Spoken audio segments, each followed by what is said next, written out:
قائد اعظم محمد علی جناح کا پاکستان کی تاریخ میں کسی سیاسی یا دوسرے رہنما سے کوئی مقابلہ نہیں۔ ان کی شخصیت روشن خیالی، دستور پسندی اور حریت فکر و عمل کا یگانہ روزگار مظہر تھی۔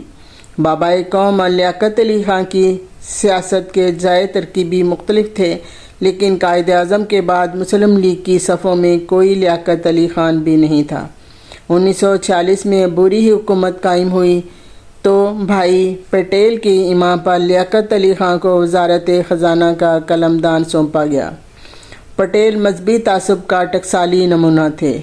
اول تو مسلمانوں کی معاشی سوجھ بوجھ کے بارے میں تحقیر کا رویہ رکھتے تھے، دوسرے انہیں معلوم تھا کہ آکسفورڈ یونیورسٹی سے قانون کی تعلیم پانے والے لیاقت علی معاشیت پر گرفت نہیں رکھتے۔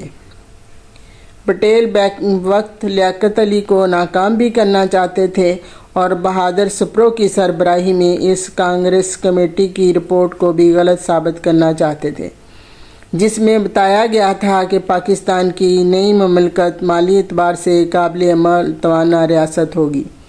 اس موقع پر وزارت خزانہ کے کچھ مسلم اہلکار لیاقت علی کی مدد کو پہنچے۔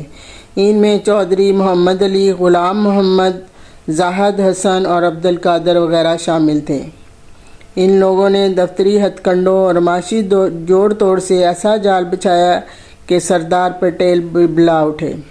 تاہم اس منفی حکمت عملی کا حتمی نتیجہ یہ نکلا کہ اس دفتری لوٹے نے پاکستان میں فیصلہ سازی پر اجارہ قائم کر لیا۔ چودھری محمد علی حکومت پاکستان کے سیکرٹری جنرل بن بیٹھے۔ 1947 میں آڈٹ اینڈ اکاؤنٹس کے ایڈیشنل سیکرٹری غلام محمد اکتوبر 1951 میں پاکستان کے گورنر جنرل بن گئے۔ نئی ریاست میں سرکاری اہلکاروں کا یہ عروج دراصل سیاسی قیادت کی کمزوری کا شاخسانہ تھا۔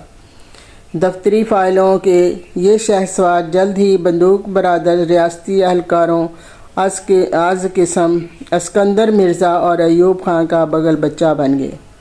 اگر سیاست دستور اور اقتدار کے دائرے سے باہر نکل کر پہلوانی کا مقابلہ ٹھہرے تو ظاہر ہے بندوق قلم پر غالب آئے گی۔ اڑچن اس میں یہ ہے کہ سیاستدان کو کھیل سے خارج کرنے میں فرانسیسی مدبر منچو کا قول آڑے آتا ہے، "What is too important to be left to the generals"۔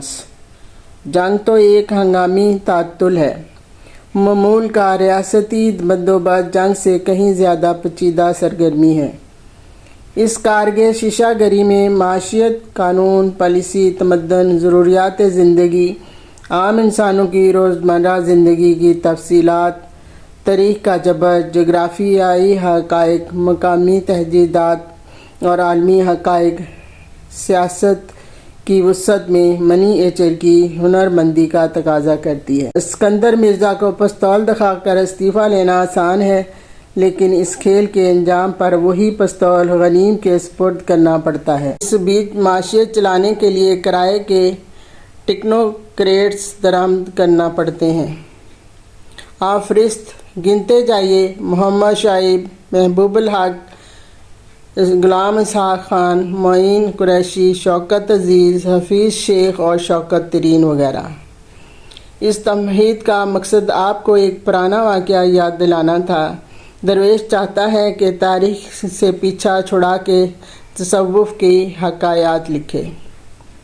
سرکار دربار کے معتبین پر بھپیاں کہے، مغرب دشمنی کا راگ لاپے۔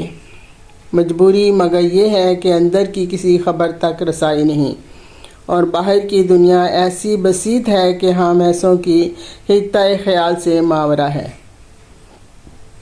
ہم اپنی تاریخ کے اسیر تو نہیں، مگر یہ جانتے ہیں کہ قوموں کا سفر دریا کا تسلسل ہے، تالاب کے گرد و پیش سے کٹی ہوئی تنگ دامنی نہیں۔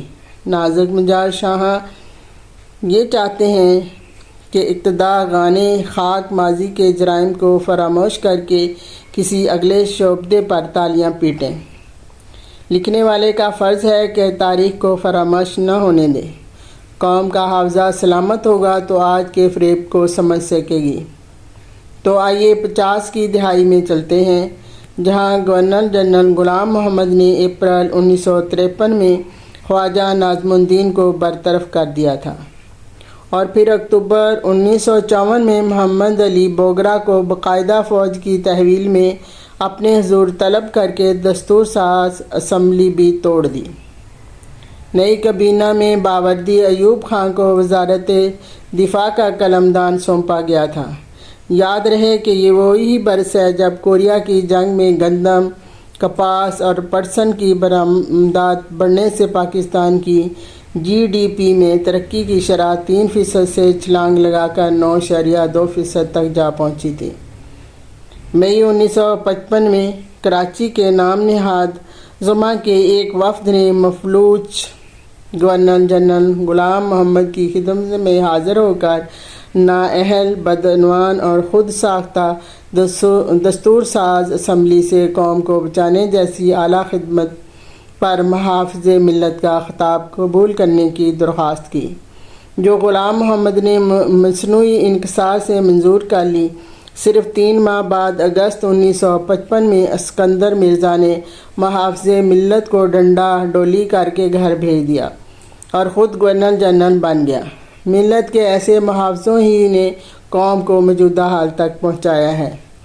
غلام محمد کے محافظ ملت بننے کا قصہ شوکت ترین اور پنجاب کے وزیر خزانہ محترم محسن لغاری کی مبینہ آڈیو ٹیپ سن کر یاد آیا۔ شوکت ترین کی طرف سے IMF کو خط لکھنے کی تجویز سن کر محسن لغاری بے ساختہ پوچھتے ہیں کہ اس سے پاکستان کو کوئی نقصان تو نہیں پہنچے گا؟ فون پر ایک طرف مسا صفت شوکت ترین تھے اور پرویز مشرف اور عمران خان کے وزیر خزانہ رہ چکے ہیں، دوسری طرف جنوبی پاکستان کے قصبے راجن پور کا جاگیردار سیاستدان محسن لغاری تھا۔